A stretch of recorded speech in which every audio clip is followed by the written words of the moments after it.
Zdarec přátelé, úterý další video, já jsem Kryptovládě a dneska to bude strašně krátký, protože jak víte, vy co jste s námi na Discordu, tak právě v současné chvíli si svůj kryptozadek válím u naprosto nekryptomoře, ale nechtěl jsem vás o krátký úterní video ochudit. Pojďme na to.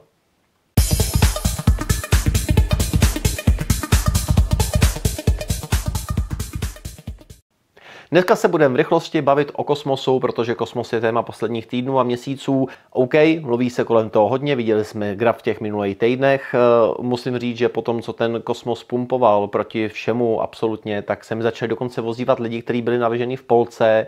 Když jsem jim říkal o kosmosu, tak se klepali na hlavu a najednou jako už berou nějaký atomy. Udělalo mi to hodně velkou radost, protože pokud se, ani v tom jako nic proti polce, ale pokud se podíváte na využitelnost a funkčnost kosmos ekosystému, tak doopravdy polka mu aktuálně nesahá ani pokutníky. A je to škoda po té mediální mastírce, po tom PR-ku jako blázen kolem aukcí, je tohleto doopravdy velká škoda.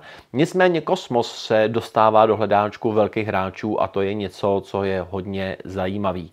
Konkrétně chci mluvit o Delphi Digital, což je investorská digitální platforma, která je tady od roku 2018. Delphi Digital má svůj speciální tým na výzkum a vývoj, je to zhruba 50 lidí a těch 50 lidí přemýšlelo v posledních týdnech, kam pošle veškeré svoje lidské zdroje, na co se budou fokusovat a jaký blockchain si vyberou pro ten svůj následný výzkum a vývoj. Část toho výzkumu už teda udělali, protože jsou rozhodnutí. Porovnávali Solanu, Avalanche, Ethereum, včetně rollupů, Arbitra a tak dál.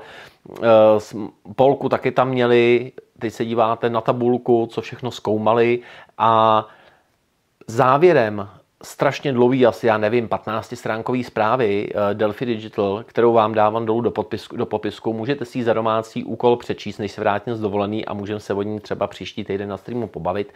Tak závěr této zprávy je to, že si Delphi Digital pro ten svůj veškerý výzkum a vývoj v blockchainovém světě vybralo kosmos. Podle nich je aktuálně nejlepší, nejrychlejší, o interoperabilitě se tam vůbec nedá diskutovat, protože to není slibovaná interoperabilita, ale je to už naprosto funkční interoperabilita. Máme tam dneska 50 připojených blockchainů. Samozřejmě s tou nabídkou toho interchain security jich tam přijde daleko víc. Už teď máme aktuálně, tuším, že 4 blockchainy potvrzený, které by se měly od nového roku připojit a vlastně kupovat si zabezpečení přímo z kosmosu. A Delphi Digital se rozhodla, že prostě po porovnání všech možných věcí, jako je škálovatelnost, rychlost, cena poplatků, adopce DeFi, takže budou vyvíjet právě na kosmos ekosystém. A tohle to si myslím, že je obrovský bullish pro celý kosmos.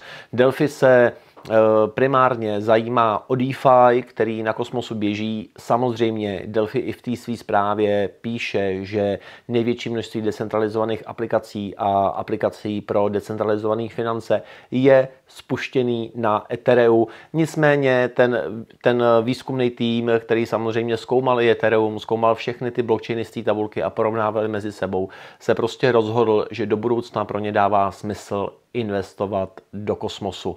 Ta zpráva je strašně dlouhá, je tam mraky důležitých a zajímavých informací, dat. Myslím si, že by si každý, kdo přemýšlí nad tím, jestli chce do kosmosu investovat nebo nechce, tak by si ji měl přečíst a samozřejmě rozhodnout se sám podle sebe.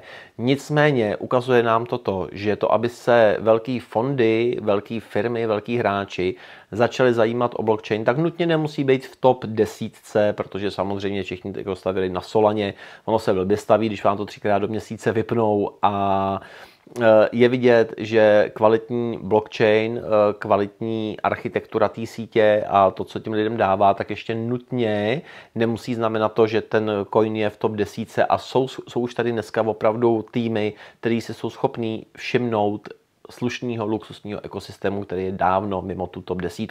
Což na druhou stranu vlastně kosmos top 10 teoreticky je, byť ho nevidíte na CoinGecku, nevidíte ho na CoinMarketCapu, tak je potřeba si uvědomit jednu zásadní věc. Já jsem o ní mluvil v jednom ze streamů, kdy jsem řešil rozložení portfolia pro bear market.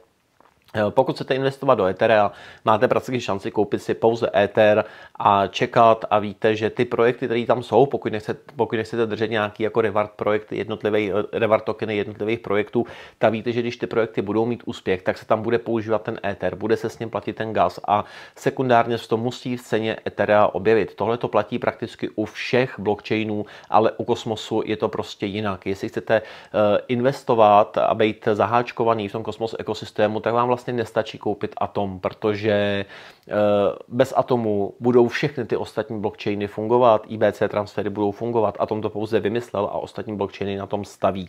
Samozřejmě ve chvíli, kdy budeme mít od nového roku možnost připojit se přímo k blockchainu Kosmosu a brát si jeho bezpečnost, tak už to tak nebude, už bude ten Kosmos jako daleko důležitější a kdyby umřel on, tak umřou projekty, které jsou na něj navázaný.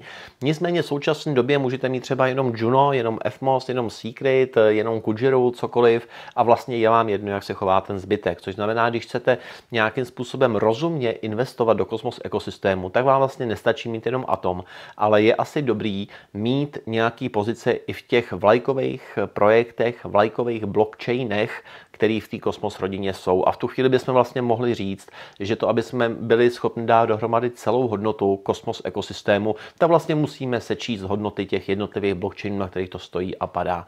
Nicméně realita je taková, že tak to prostě nefunguje a pokud vezmeme jednotlivý Atom, tak samozřejmě nejsme v top 10, ale je vidět, že vývojáři, výzkumníci a lidi, kteří chtějí stavit do budoucna na nějakém blockchainu, tak si prostě v tomto případě, jako je Delphi, a Delphi je firma, která má v kryptosvětě jako hodně silný název, hodně silnou váhu, mají ty jejich argumenty a ty jejich rozhodnutí, tak je vidět, že oni si vybrali zrovna Kosmos. Já si myslím, že je to celkem příjemný. Přátelé, jestli bude tady v Egyptě, teda tam v Egyptě, tady jsem ještě doma a už se nemůžu těšit, až odletím. Pokud se mi podaří v Egyptě sehnat nějaký rozumný signál, což si myslím, že teď už asi jako víte z Discordu, tak bych pro vás udělal nějaký třeba kratoučkej stream ve čtvrtek někde od bazénu. Ne z toho důvodu, že bych vás chtěl nasrat, ale vlastně, hele, jedu po 3 letech na dovolenou, nebo jsem teď po 3 letech na dovolený. Po roce a půl běhání kolem táty se mi povedlo na týden utest, tak bych se s váma možná jenom chtěl jako podělit o radost. Není to o tom, že se vám chci ukazovat v plavkách, protože to se není na co dívat. A nechci vás nasrat, ale slibuju, že když se mi to podaří, tak si aspoň krátký stream dáme a pokud ne, tak se pokusím udělat všechno pro to, aby jsme měli ve čtvrtek aspoň patronský call. Těším se na vás, buďte na sebe hodný, myslím si, že od příštího měsíce nás čeká spousta novinek, jak tady na kanálu, tak všude kolem. Brzo vám to všechno povím. Do té doby na sebe buďte hodný. Čau.